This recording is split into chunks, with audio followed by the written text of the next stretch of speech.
Agile.FM.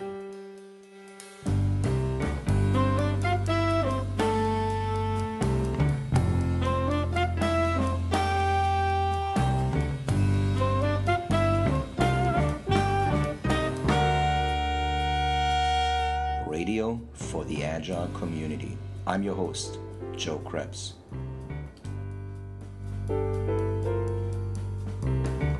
Agile.FM. Today's guest is Karl Scotland, an Agile coach with Rally Software in the UK. Karl is a founding member of the Lean Systems Society and the Limited WIP Society. He has previously championed Agile and Lean Thinking with the BBC, Yahoo, and EMC Consulting. He writes on his blog at Agility, and he's a Certified ScrumMaster, Lean Agile Coach, Kanban Coaching Professional, and an Accredited Kanban Trainer.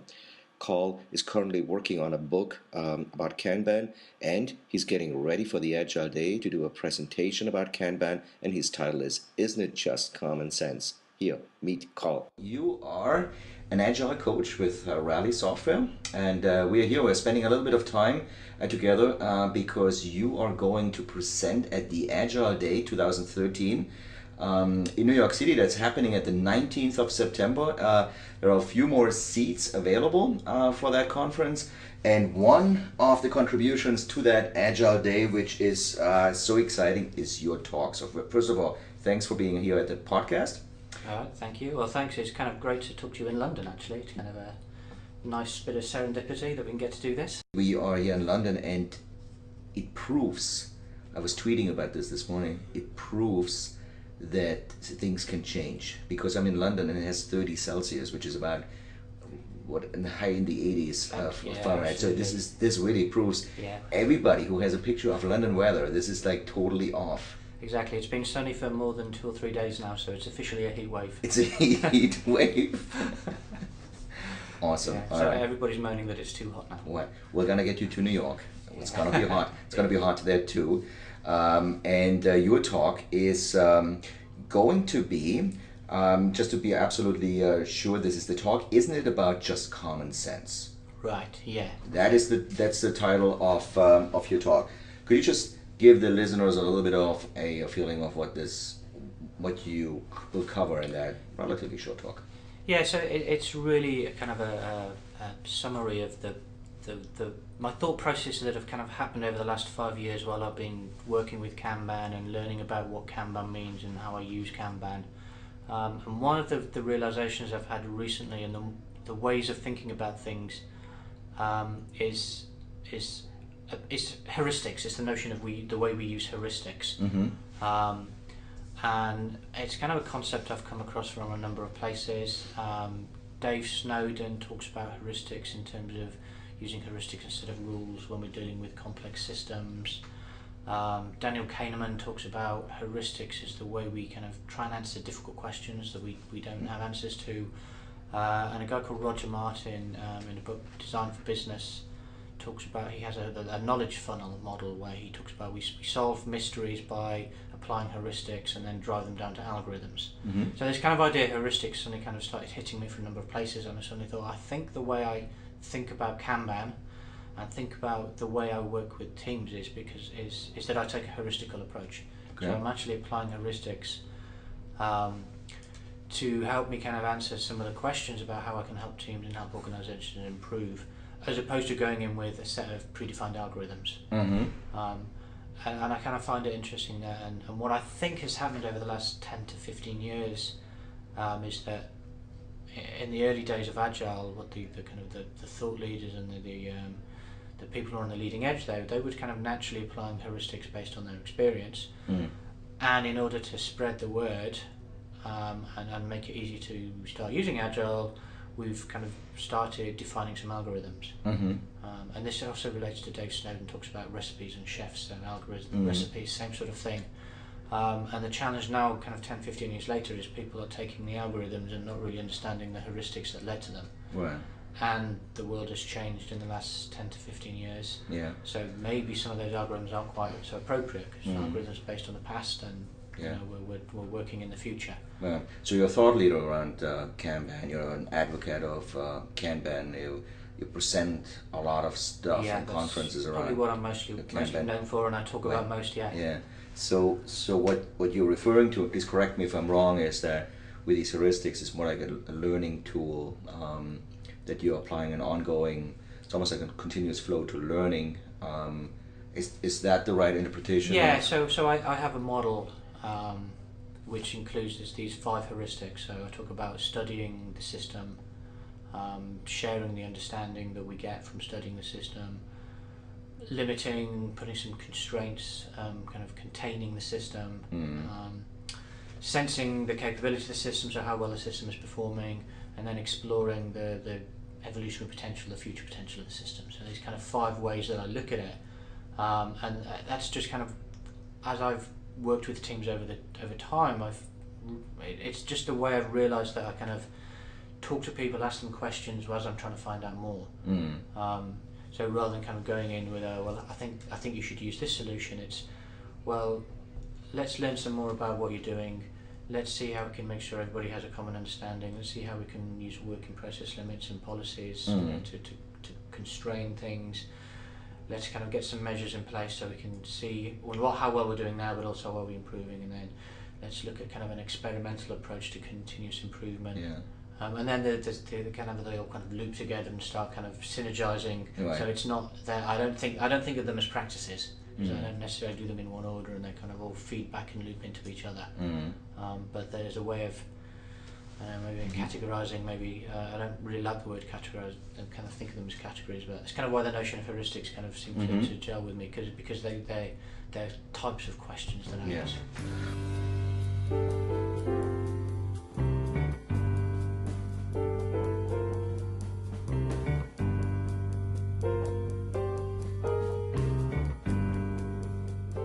Well, Kanban has less rules in the first place. And we talk about Kanban as not being a method for delivering software; it's a method for change management. So that's why it plays with any process. So even the agile processes, most of the agile process or even process frameworks are ways of developing software that include a continuous improvement element. Kanban for me is a continuous improvement process that we can use with any software development process. So they're both looking at the same problem from different directions, and that's why you can use both of these things, and it's not an either or. Yeah. So what do you hope for somebody walk away from your talk or from the conference? There's also going to be an open space element in it where you're invited to either present or facilitate a session, or maybe participate in somebody else's session. What do you hope for that somebody would walk away from? Talk, open space, even social hour when they walk away from the Agile Day around Kanban? I guess what would be nice if they can walk away from the talk with this model that I have and start thinking about their challenges and the way they work in the sense of the model and the language that I use. So the other metaphor I use is that the Kanban is a language that I think in. So you're bilingual, aren't you? You speak multiple languages, so I don't. So you can correct me if I'm wrong here. Do you think in one language even when you're talking in another language? Do you have a primary language that you think in, or do you? In the beginning, I think when you're learning a new language, that's absolutely true. Yeah. So that's the kind of the metaphor is that when I'm talking with processes, even if I'm working with a Scrum team, I'm thinking in the language of Kanban. So if I kind of introduce that language and that way of thinking in the talk, what would be great in the open space is if we can actually kind of dig into some really meaty problems that people bring their challenges, and then we can almost apply the model and apply that way of thinking to help discuss and maybe come up with some ideas and some solutions, or just some things to try. Yeah, absolutely. And then social hour, can't really talk about anything. Social hour. Social hour, right? Well, it is called social hour, but usually it's a reflection social on hour conferences are just an extension of the conference. That's the good ones are, Well, we could almost say it's a retrospective, right? Of the maybe even continuous improvement at that point, where people say, "Hey, don't do that anymore. Do that." Or less food. Feedback. Yeah, less drinks, less that. No, it never happened. But your talk also, which is isn't it about just common sense? It's also like a segue into some writing you're doing right now. Yeah. So actually, the common sense piece is a bit of a play on words, because because I kind of start by saying it's not common sense. So answer the question in the first few minutes, and then people can leave if they want to go somewhere else. Oh, nobody's done that yet. Okay. But then common sense is an example of a heuristic. Yeah. So when we're struggling to answer a difficult question, we talk about applying common sense. So common sense is a kind of a way of kind of going, well, I don't know the answer, but I think the answer is this, and we don't know. That doesn't mean, so it's not a guarantee of the right answer. So we have to kind of apply common sense, try the answer. Right. Sometimes it's right, sometimes it's wrong, and common sense isn't that common, as the famous saying goes. Well. But yeah, this model is kind of almost the basis of a book that I'm writing, or trying to write very slowly. Yeah. So I kind of want to flesh it out, and the idea is that I take the heuristics, and then at the heart of the model we've kind of got the notion of systems thinking and complexity thinking, and the kind of the lean stuff there, and then the other bit of the model is impact. So the other kind of thinking that I think is missing sometimes, or just implicit, it's not talked about, is, well, when we're putting processes in place, why are we doing that? What problem are we trying to solve, and how do we know whether we're solving the right problem? So I talk about 3 impacts that I look for. One is the flow impact. So that's kind of the focus on, are we getting the process better, and is the work flowing through the system, and was delivered more quickly? But then there's a value impact. So are we delivering more value? Because if we're just flowing rubbish through the system, rubbish is rubbish, garbage in, garbage out. So we need to be delivering more value as well, and maybe that's the primary one. But we want to deliver value quickly, so we want to have flow. And then I talk about potential as well. So building the potential of the system, and that's kind of learning organisational stuff and human potential. Kind of that gets into a little bit of kind of code quality refactoring, because if you've got poor quality code, then actually the product you're building has no potential, because you're not going to be able to change it in the future. Okay. So I talk about flow, value and potential as the impacts. So I kind of want to drill in the book into those are kind of fairly abstract notions into some more concrete examples. But doing it within the model, and particularly under the heuristics, it's not saying here's some practice you can do, but well, here's some examples of these things that you might do. So there's no one right answer, but there's a set of options, and here's things that I've seen of work within that kind of framework. Okay. And if you want to understand flow, here's some things you might measure, or here's some things you might want to look at. So the notion of Slack kind of comes under the idea of flow, because Slack gives us the flexibility to allow the work to flow, things like that. Yeah. So it's my understanding that the book will be released just days after the Agile Day, right? It's just like, what is it, minutes? Is it minutes after? In my dreams. I have a contract. The contract, the date on a contract is open. Is over. It's over. It's in the past. But my publishers are being flexible with me. I'm writing as part of my Cohen's series, and they're being very flexible and not hassling me. Okay. But it's the ideas, the content, the framework. It's all kind of solidifying. And I'm kind of working on ways to free up some time to get the words on paper and get it out the door. So I'm just curious, because I have published myself. I'm just curious. Did you use Kanban for approaching the book? Did you have an underlying Kanban system for it? No, not really. It's something that I've kind of pondered over. Kind of, should I be doing this? And so you could argue that I am writing a little bit at a time, because I'm kind of writing the book kind of through blogging. So each blog is a small piece. I am trying to focus those efforts on getting a chapter and a section. So trying to get something that's kind of a coherent piece. But do I have a kind of formal Kanban system with a board and am I capturing metrics and doing all that stuff? I'm not. Yeah. And I'm actually. It's very often the other publishers won't work that way. Well, I could do it myself. Yeah. And I could work with publishers to kind of get an early release out, and at some point I might look into that. But I'm kind of come from the fact that this model is it's like anything, it's not a silver bullet. It's all contextual, and I kind of recognise that I need to reduce the batch size. But it's not just the book. The book is kind of the part of a bigger portfolio of my work for Rally, and coming and kind of work to doing stuff that I enjoy in the community and speaking at conferences and that sort of stuff. Right. So actually, if I really want to get the book, then I have to kind of find ways of minimising, or if I'm going to use kind of concepts that I kind of talk about, it's a capacity allocation problem. Yeah. Because at the moment I'm not able to allocate enough capacity to it, so Yeah. a Kanban system is not going to solve that. Right. I know that's what the problem is. Right.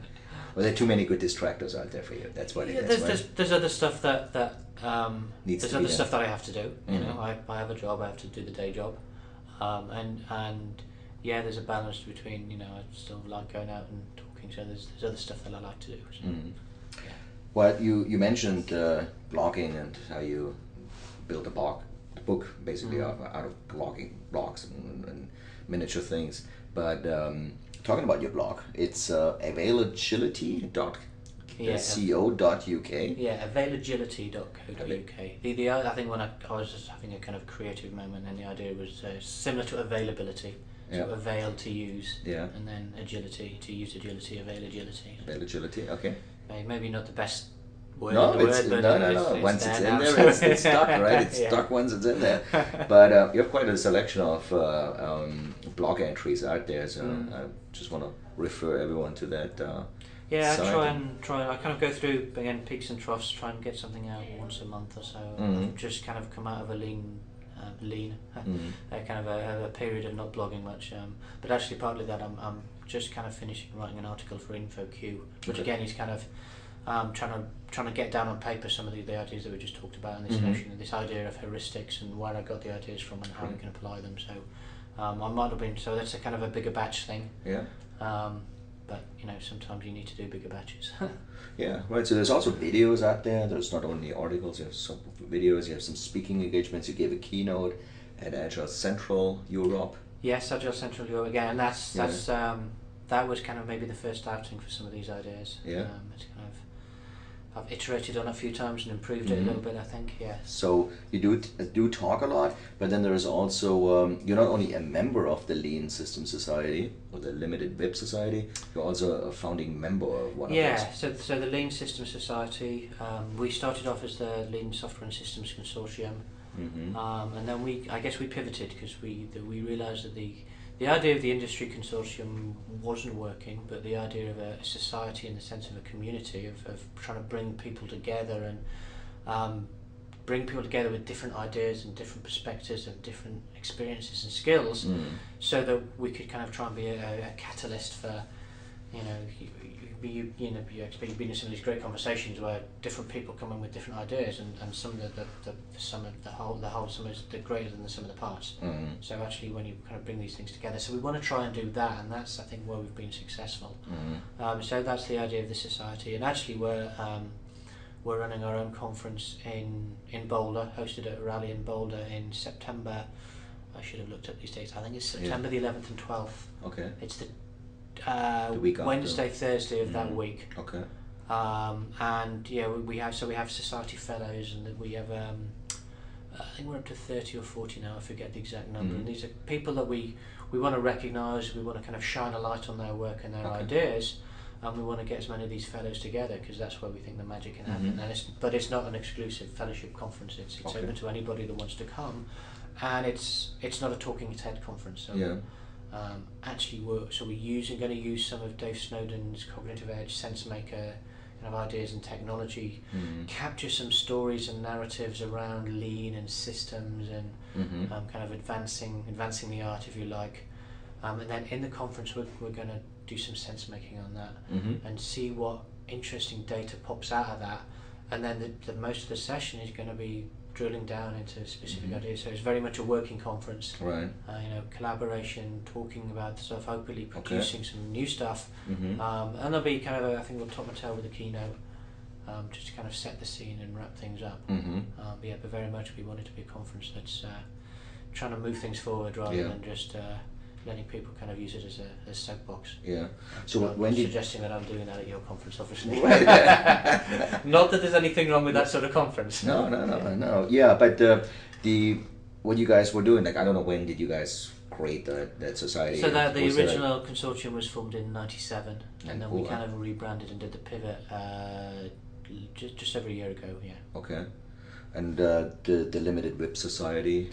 And then the Limited WIP Society is much more informal thing, and that's really just a ending site, which is a portal for people to go, and then there's local. It's kind of a local user group. So if Okay. people want to have a local user group to talk about Kanban, they'll call it a Limited WIP Society. Okay. But that's just it's very informal. There's no money behind it. There's no board behind it. There's no decisions to be made. It's Yeah. purely self-organising, really, Okay. and volunteer run. Okay. How do you, being in London here today, how do you assess, like, when you know, what you see? Obviously, you're in the US a lot. You're coming to the US for the Agile Day, but you live here in the UK. How do you assess the spread of agility, or even Kanban or Lean? How do you assess the situation compared to the US? I think broadly the US is ahead. Mm-hmm. You know, maybe 3, 4, 5 years ahead, and that, you know, that's very kind of really generalising. Mm-hmm.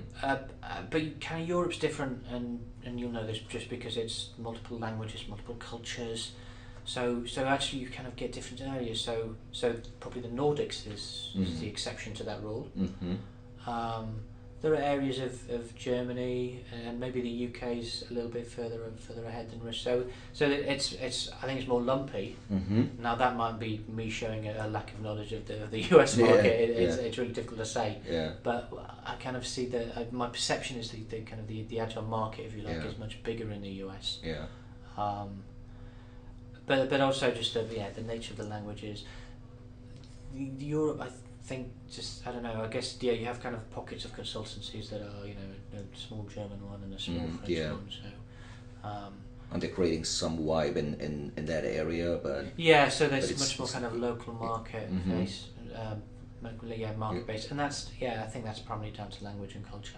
Yeah, probably, because otherwise, I mean, I was just looking at the Agile Central Europe conference, you know, like, it's Central Europe. I mean, why not just Europe, right? A European conference. Right. Like, it's like, why Central Europe? Why do we need to break things? Exactly, and actually, so you've got Central Europe, and then you've also got an Agile Eastern Europe conference, which is, so I'm speaking at that as well. That's October as well, I think. Do you think, I'm not saying it's a bad thing. I'm just saying, like, it's probably because of the languages being used. They need to group differently. Yeah, and there's different. There seems to be a different attitude to travel, I think. So there isn't a big Agile conference in the same way that there's Agile 2013. You know, or somebody said to me, Agile America, the Agile America conference. That's the one big conference and then you have these smaller, you know, like your Agile New York Days, which are generally much smaller localized conferences. Although even so, I don't think it's that small. You know, even some of the local conferences in Europe are much smaller. And I think that again says something to do with the market. We found, and actually when we were setting up some of the what has kind of become the Lean Kanban conferences, we made a conscious decision we won't do a single European one. We'll do one there's a Central Europe one for those, there's one in the Benelux, there's one in France, there's one in the UK, there was one in Sweden earlier, because we don't think they're competing against each other. You get a small pocket of people that are the diehards that will travel around more, but mostly you just getting a local audience. And people won't travel for the big single central conference. The closest there is maybe the XP conference. But even so, is nowhere near on as big a scale as the Agile conference in the US. I mean, the reason for the Agile, and thanks for bringing this up, is actually we intended to have that as a one-day conference for people who don't have the time to go 5 days to a conference in this year Nashville or other cities where travel is involved. And we also, I think we went, one of the reasons also the recession we went through, that people were just like travel budgets, like all these kinds of constraints, and we wanted to give them a low cost alternative in the hometown. And I would say 90% of our the attendees of this conference are actually from New York or the metro area. But some people travel in. I know some people travel far for the Agile Day in New York. But hey, you know, it's September. It's beautiful in New York, and people stay an extra day. That's why it's on a Thursday. We want to make it interesting for people to good excuse to come over. Exactly. Well, Karl, thank you so much for spending some time here with me. Pleasure. Okay, so everybody interested in connecting with you. What's your Twitter? So my Twitter handle is KJ Scotland. Okay.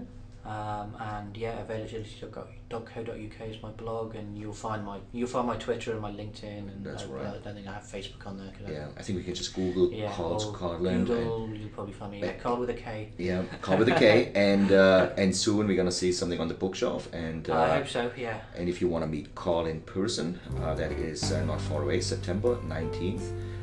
In New York, Agile Day at Agile Day'13.org. Looking forward to it. Me too. Thanks.